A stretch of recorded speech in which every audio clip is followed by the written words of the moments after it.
Let's finish it out here with this, Jordan JC. Let us know how you guys feel. Do you feel like the Chicago Bears can go all in on Donald, on Abdul Carter? The next Aaron do you feel like that is a position that the Bears could be in where, listen, it doesn't matter that you got all these holes to fill that big one.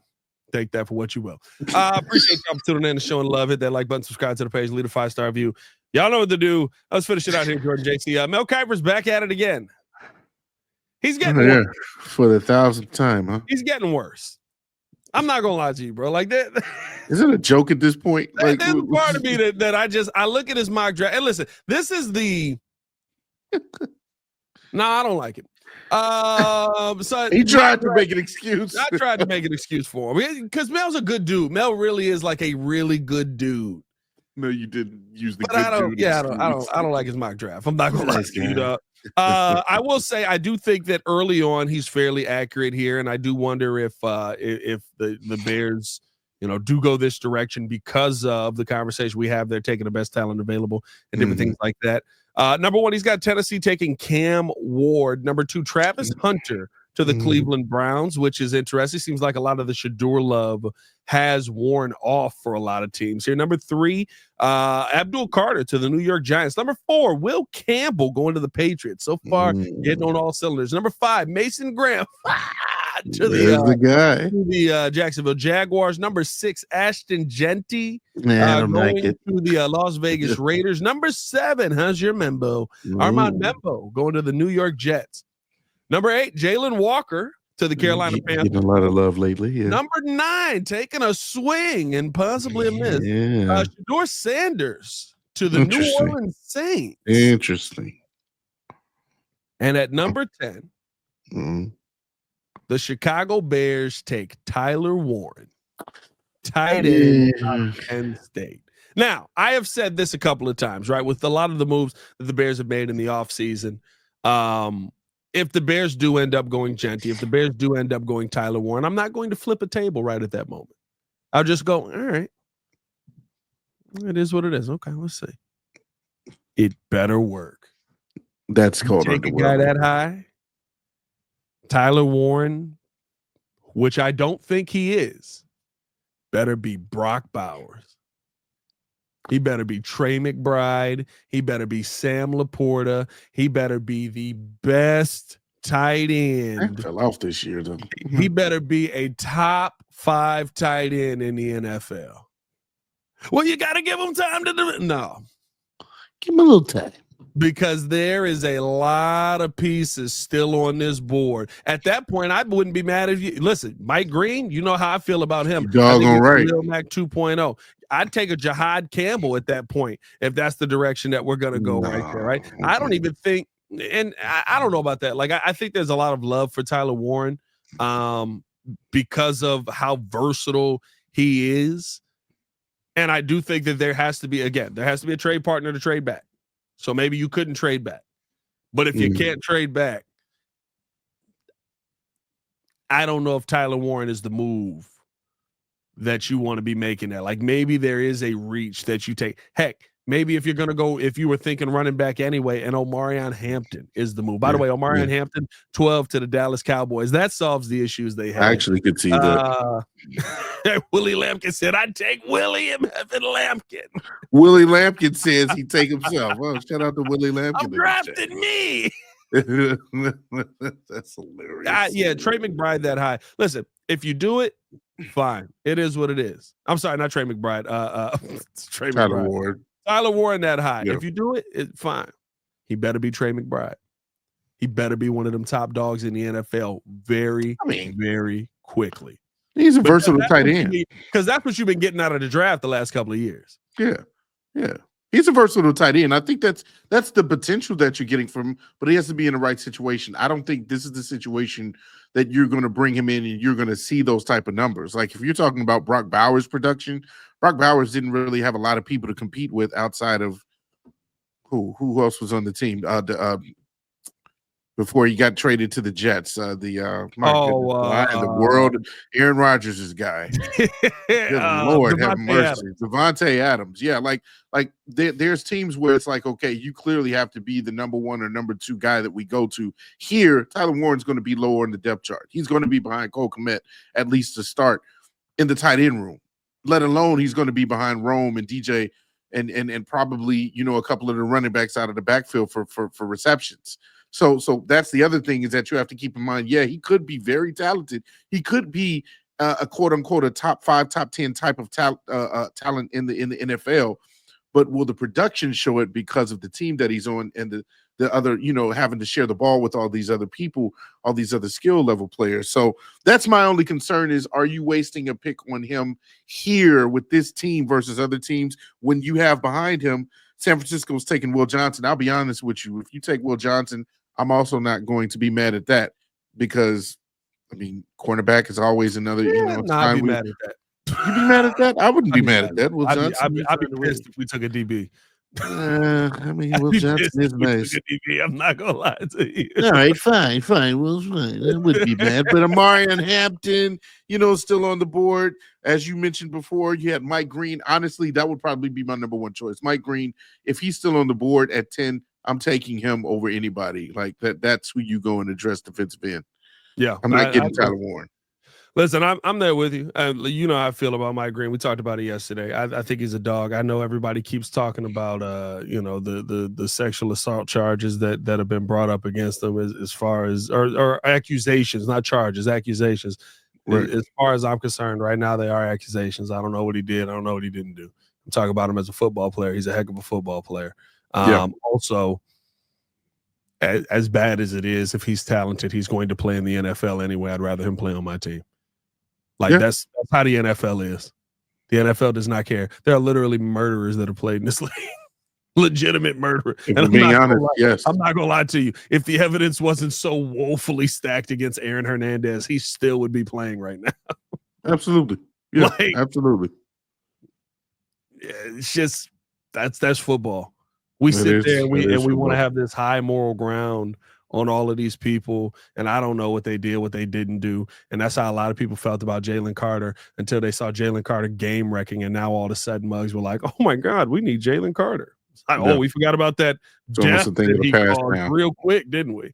Yeah, almost a thing of the past. Yeah, I watched Ray Lewis in the second round of this draft.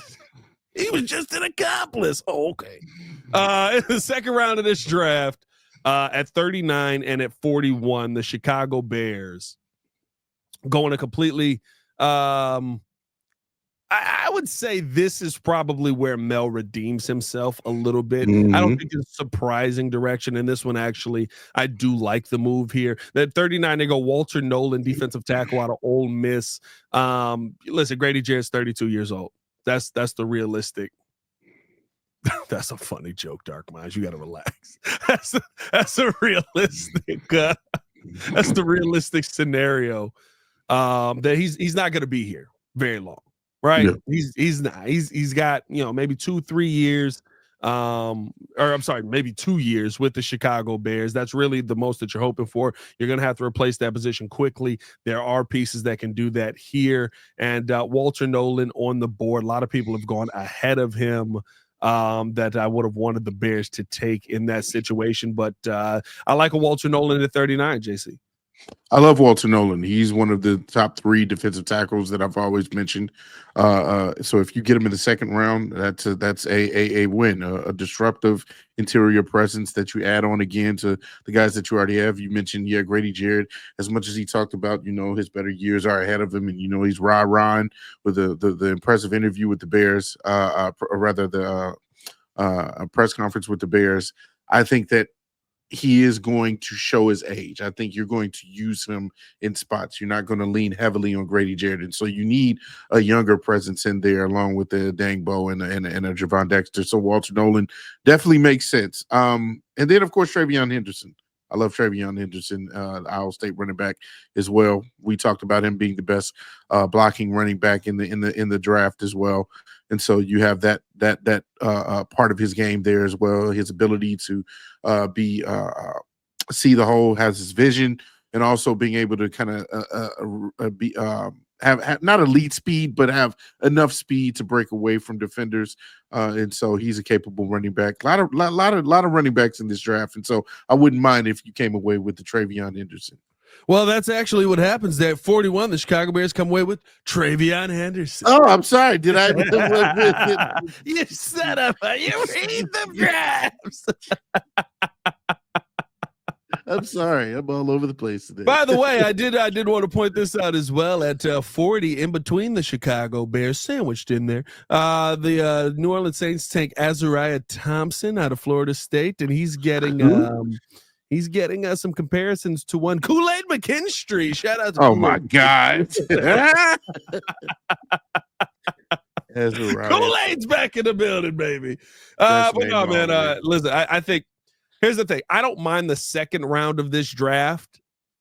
I would almost say, and I know we cooked Mel Kiper on here a little bit, but I would almost say this is not a terrible mock because it's only a 2-rounder. But what I will say is you are taking an incredible chance if you take tight end 10. You better have a generational tight end. You better have baby Gronk. You better have baby Kelsey. He better be somebody, because when I look at his tape, and I think he is a good player, I think he is a top talent. I think he's a top 12 to 15 tight end in this league. Mm-hmm. When he puts it all together, you think that's his ceiling? Which is solid. Good player. That's what Cole is, though, right? I know. Now he runs away from people a little more than Cole, and he doesn't. He's coming in a little bit further along than Cole Kmet. But yeah, I when I see his tape, like, to me, it's not this guy's gonna be a game-changing tight end. It is that he's gonna be a good piece and a good offense. Mm-hmm. That's not what I want at 10. You don't want a piece. You want somebody that's going to impact a little bit more than just the norm, and that's what I'm afraid of. Like I said, if this team didn't have a legit tight end on it already, then yes, I would be fine with it. But this is not necessarily the roster where you put a Tyler Warren and expect him to shine or to just showcase everything that he is capable of doing. It's going to take a few years before you kind of get the most out of a Tyler Warren, and at that point, then are you wasting again the capital, the value of that pick at 10? Yeah. So yeah, I'd go a different route. Yeah, we'll see what ends up happening here. Bears got a lot of options available to them. I think the draft is going to be incredibly interesting, especially on day one, because what if we throw this whole draft party and the Bears end up just trading out of the first round altogether? Get as many picks as possible.